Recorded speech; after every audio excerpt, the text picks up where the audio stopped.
İsrail-Fələstin münaqişəsi haqqında danışarkən, cəmiyyətdə ən çox yayılan miflərdən biri, Fələstinlilərin öz torpaqlarını könüllü şəkildə sataraq bugünə düşmələri iddiasıdır. Tarixi sənədlər və statistika məlumatlar isə bu iddianın tamamilə yalan olduğunu sübut edir.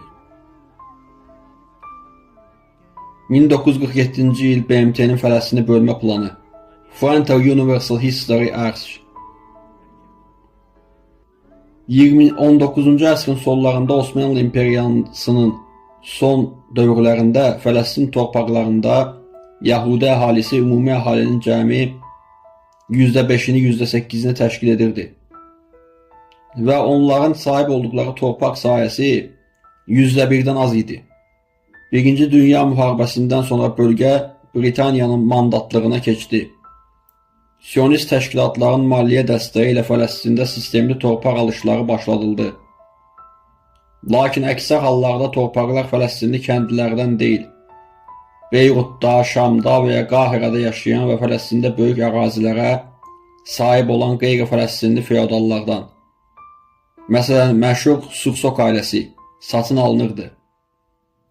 1948-ci ilə qədər bütün bu beynəlxalq maliyyə axınlarına rağmen Yahudi təşkilatlarının və fərdlərinin Fələstində satın ala bildiyi torpaqların ümumi miqdarı cəmi 106 ilə 107 arasında idi.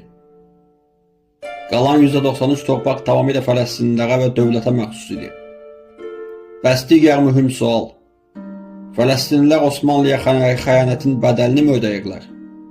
Bu iddia da tarixi kontekstdən uzaqdır. Birinci Dünya müharibəsi zamanı Şərif Hüseynin rəhbərliyi ilə bəzi ərəb qəbilələrinin ingilislərin vədlərinə aldanaraq Osmanlıya qarşı üsyan etdiyi tarixi bir həqiqətdir. Lakin bu üsyan daha çox Hicaz və Nəcd, indiki Saudiya Ərəbistanı bölgəsində cəmləşmişdi.